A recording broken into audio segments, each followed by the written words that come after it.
предыдущих выпусках мы уже довольно долго и подробно разбирались с властью.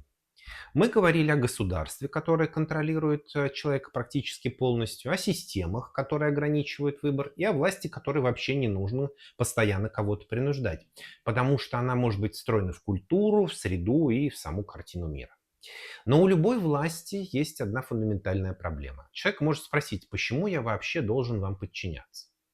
И можно ответить, потому что существует закон, можно сказать, потому что у государства есть полиция, армия, тюрьмы и так далее. Можно построить систему так, чтобы других вариантов поведения практически вообще не осталось. И все это работает. Но существует значительно более сильный ответ. Потому что так правильно. Не выгодно государству, не установлено законом, не принято большинством, а просто правильно. И вот здесь разговор о власти неизбежно сталкивается с религией. Я сразу оговорюсь, что этот выпуск не о том, истинна религия или нет, полезна или вредна, существует ли Бог или нет. Нет. Меня интересует гораздо более узкий вопрос. Что происходит с властью, когда политический порядок получает сакральное обоснование? И обязательно ли государство вообще должно сознательно создавать религию, чтобы воспользоваться ее силой? Потому что фантастика дает нам очень разные ответы. Сегодня мы с вами разберем этот вопрос на примере 4 книг. «Мессия Дюны» Фрэнка Герберта, «Рассказ служанки» Маргарет Этвуд, «Гарри Поттер» Джон Роулинг и «Империя предела», созданная мною.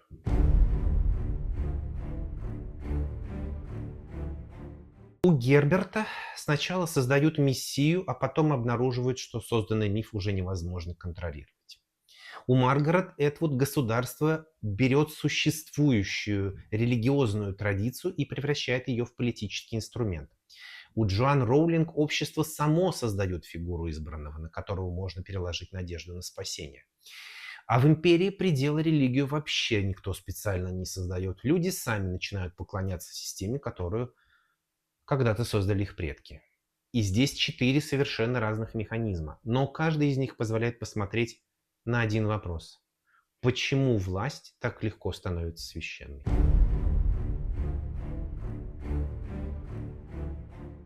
Если вы знакомы с «Дюной» по первой книге или по экранизациям Дени Вильнёва, история Пола Атрейдеса очень легко читается как классическая история героя.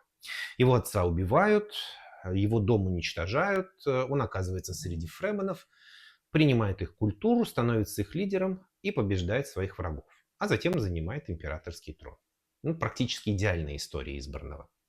Только Фрэнк Герберт почему-то решил написать продолжение. И в «Мессии Дюны» выясняется, что счастливого конца не произошло.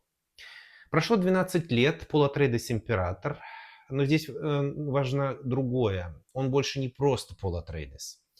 Он Муаддиб, пророк, мессия. От его имени по вселенной прошел джихад. Погибли десятки миллиардов людей и были уничтожены десятки планет. И самое интересное здесь даже не масштаб насилия. Самое интересное положение самого Пола.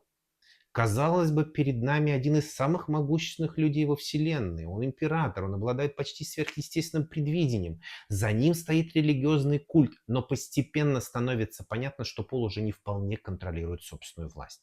Потому что существует Пол Атрейдес и существует Муаддиб. Первый человек, второй миф. И миф оказывается значительно больше человека, из которого он вырос.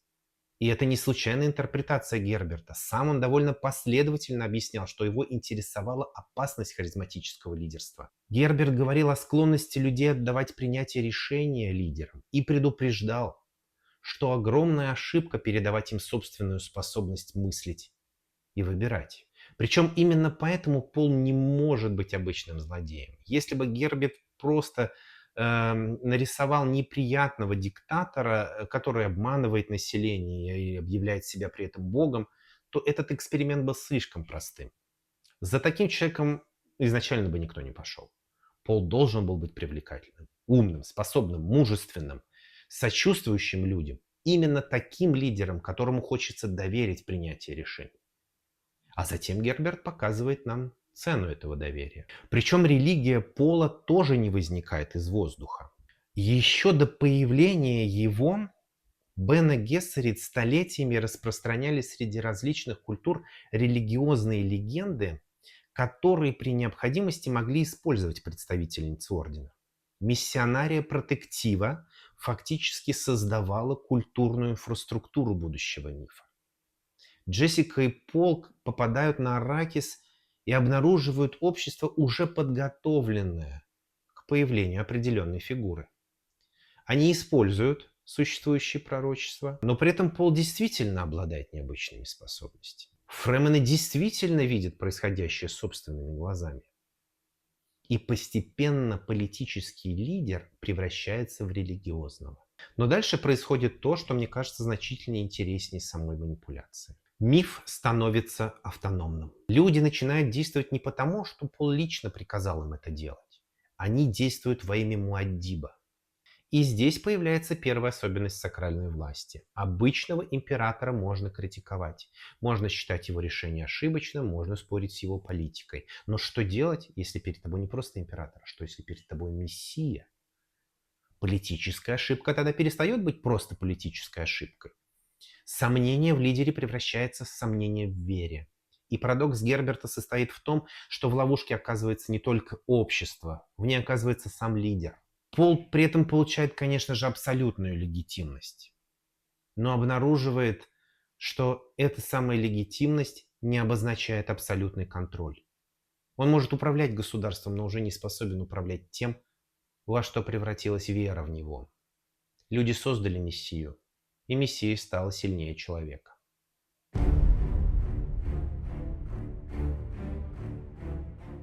В рассказе «Служанки» механизм практически противоположный. Государству Галаад не нужен мессия. Ему вообще не нужен харизматический лидер. Вместо сакрализации человека происходит сакрализация порядка. Государство регулирует практически все. Кем человек может быть, как он должен одеваться, кому принадлежит имущество, кто имеет право читать, кто может распоряжаться своим телом, кто имеет право на ребенка. И даже то, каким языком человек может описывать происходящее. Но любая подобная система сталкивается с очень неприятным вопросом. А почему именно такой порядок? Почему женщина не может владеть собственностью? Почему она не может читать? Почему одни женщины рожают детей для других? Почему именно эти люди получили право решать за остальных? И здесь можно ответить честно, ну потому что мы захватили власть и теперь устанавливаем правила. Но это довольно слабая форма легитимности. Галаад предлагает более сильный ответ. Мы ничего не придумали. Так правильно. И особенно это хорошо видно на примере служанок. Для оправдания системы используется библейская история Рахили, Якова и Валы. Политический институт получает религиозное основание. И это меняет сам характер конфликта. Маргарет Этвуд обращала внимание на принципиальное различие между обычной диктатурой и теократией.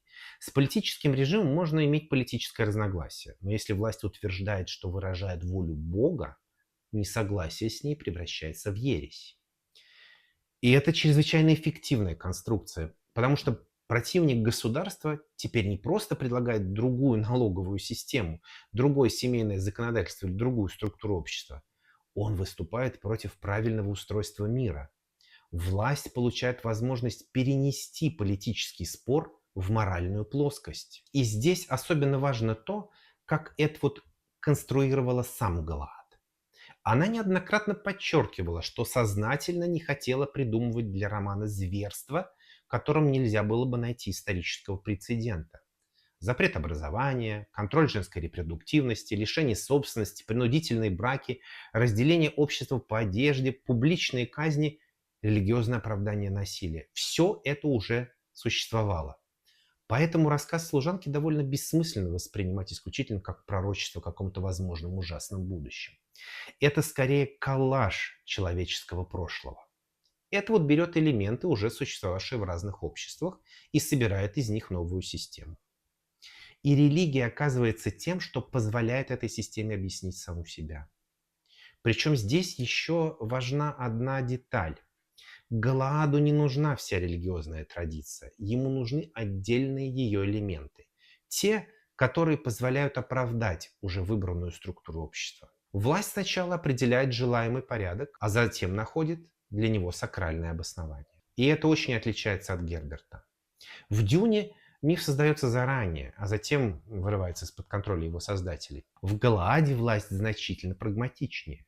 Она присваивает уже существующий язык религии. Потому что закон можно изменить, конституцию переписать, правительство заменить, но если существующий порядок объявлен выражением высшей истины, спорить приходится уже не с государством, спорить приходится с самим Богом. Точнее, с людьми, которые получили исключительное право объяснять, чего именно Бог хочет от вас. И, пожалуй, именно последнее здесь самое важное. Религия сама по себе не обладает политической программой Галаада. Политическую программу создают люди, а затем объявляют ее священной.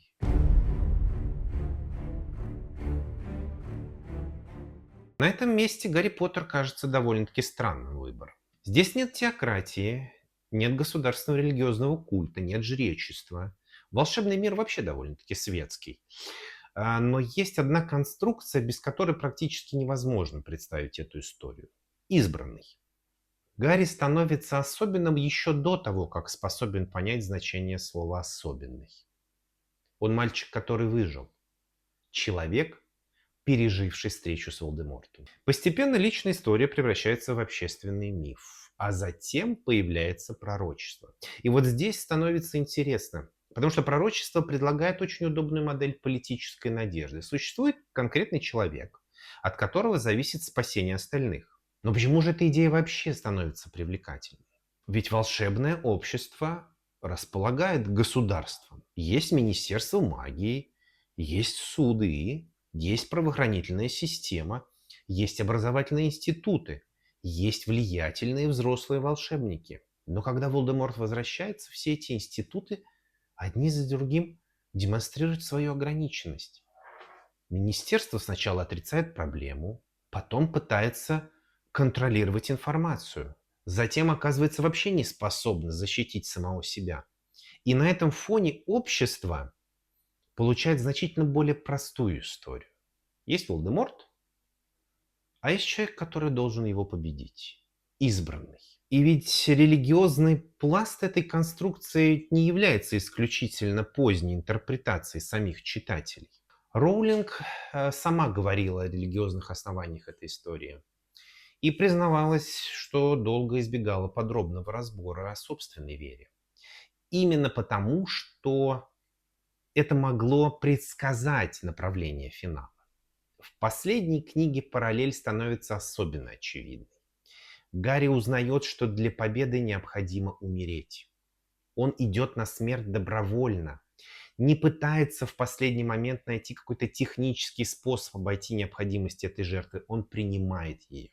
А зачем возвращается? Но если мы остановимся здесь, получим слишком простой рассказ о христианской символике Гарри Поттера. Для нашей темы значительно интереснее другое. Пророчество у Роулинг не работает как жесткая конструкция судьбы. Именно Волдеморт выбирает Гарри. Он узнает часть пророчества и пытается уничтожить потенциального противника. Тем самым фактически участвует в создании собственного избранного.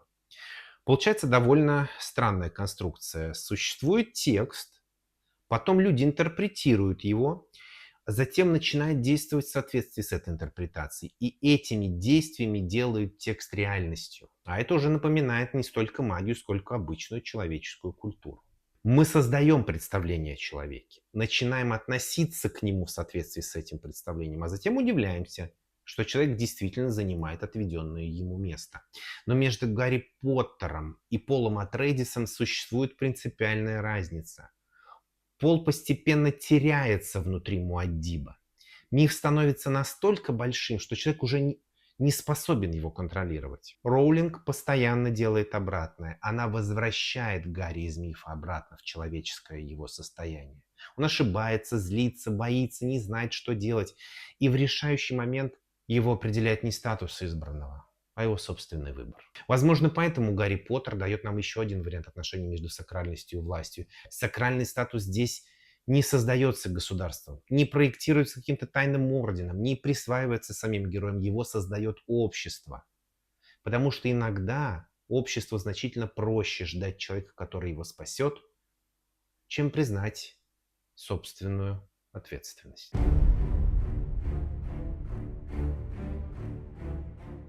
В «Империи предела» я попробовал перевернуть эту конструкцию еще раз. Здесь никто не создавал религию для того, чтобы получить власть.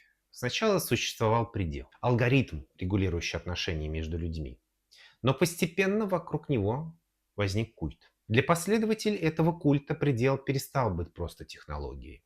Он стал священным творением, поддерживающим правильный порядок известного им мира. И меня здесь интересовал довольно простой вопрос. В какой момент система, созданная человеком, перестает восприниматься как человеческое творение? Потому что созданный человеком алгоритм можно обсуждать, можно менять его параметры, можно признавать его ошибочным, можно заменить его другим алгоритмом.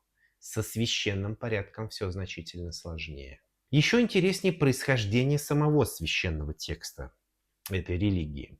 В империи предела существует оранжевая Библия, но только никакой Библии на самом деле никогда не было. Это набор апокрифических текстов, случайным образом сформировавшийся из отголосков песка в результате ошибок системы. Люди этого не знают.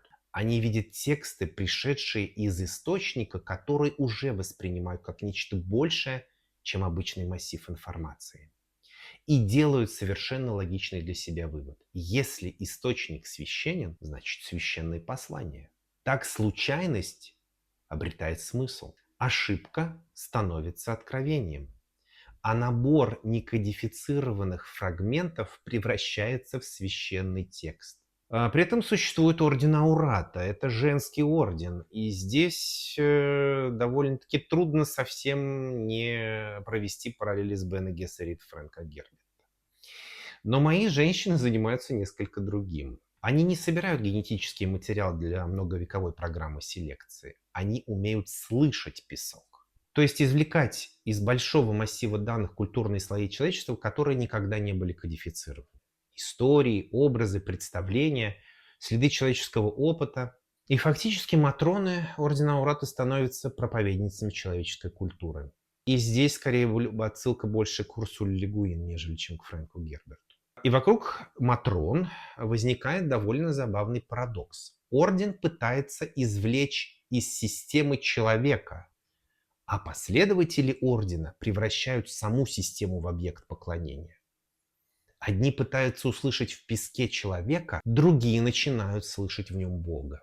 Причем никто не планировал подобного результата. Не существовало какого-то вот собрания или совещания, на котором кто-то сказал: а давайте создадим религию предела, значит, чтобы население задавало меньше вопросов. Религия возникает практически сама, из интерпретации, из ошибок, из обрывков человеческой культуры, из потребности объяснить систему, которую человечество когда-то создавало, но больше не способно полностью понять. И вот тогда возникает власть.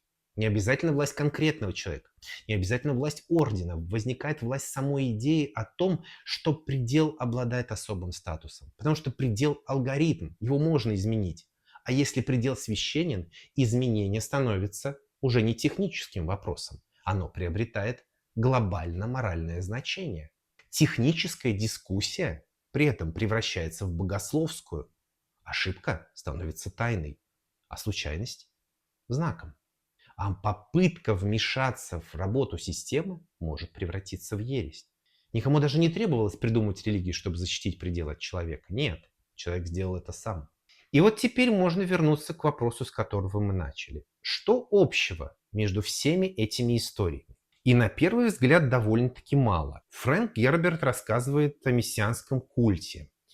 Маргарет Этвуд о теократической диктатуре, Джоан Роулинг о мальчике, которого общество превращает в избранного, а я сфокусировался на обществе, которое умудрилось принять программную ошибку за божественное откровение. Но механизм везде похож. Человек сталкивается с властью и пытается ответить на вопрос, почему эта власть имеет право определять устройство мира. Обычная политическая власть может сказать, потому что существует закон. Авторитарная власть говорит при этом, потому что у нас есть сила. Демократическая говорит, потому что большинство согласилось на эти правила. Но сакральная власть предлагает значительно более фундаментальный ответ, потому что так правильно устроен мир. И тогда меняется сама природа несогласия. Можно спорить с Полом Атрейдесом, но значительно сложнее спорить с Муаддибом. Можно спорить с законами Галаада, значительно сложнее спорить с людьми, утверждающими, что эти законы выражают волю Бога. Можно сказать Гарри Поттеру, что он обычный подросток, сложнее убедить общество, которая назначила его уже избранным. Можно изменить алгоритм предела, пока люди не решили, что он священен. И здесь, пожалуй, самый интересный для меня вывод. Религия не обязательно является инструментом власти. Иногда власть действительно сознательно использует религию, как в Галааде. Иногда люди действительно создают религиозный миф, как Бене Гессерит. Но иногда никто ничего не планирует. Религиозное отношение возникает само, потому что человек постоянно пытается придать миру смысл. А смысл обладает политическими последствиями. Если мы считаем существующий порядок случайным результатом человеческих решений, мы можем его изменить. Если мы считаем его естественным, изменение становится значительно сложнее. А если мы считаем его священным, вопрос об изменении может вообще исчезнуть. И, возможно, именно поэтому отношения религии и власти значительно сложнее формулы «религия используется для контроля». Иногда все происходит наоборот. Сначала люди начинают верить, а потом обнаруживают, что созданная ими вера уже обладает властью над ними. Так происходит с последователями Муаддиба, так государство Галаада превращает интерпретацию текста в устройство общества, и так волшебный мир создает своего избранного. Так жители моего мира превращают ошибку алгоритма в оранжевую Библию. Поэтому самая устойчивая власть, возможно, возникает не тогда, когда человек боится нарушить правила, и даже не тогда, когда он считает эти правила разумными, а тогда, когда он перестает воспринимать их как правила вообще. Они становятся порядком вещей, моралью, истиной, а иногда и волей Бога. И тогда власти больше не обязательно заставлять человека защищать существующий порядок. Он будет защищать его сам. Потому что разрушение этого порядка будет для него означать не просто политические перемены. Оно будет означать разрушение мира, в который он верит. И здесь остается последний вопрос. Если человек добровольно подчиняется власти, потому что искренне считает ее правильной и священной, где заканчивается вера и где начинается власть? Это была «Анатомия вымышленных миров». Меня зовут Петр Самаров. Я автор фантастического цикла «Империя предела». Увидимся в следующем выпуске.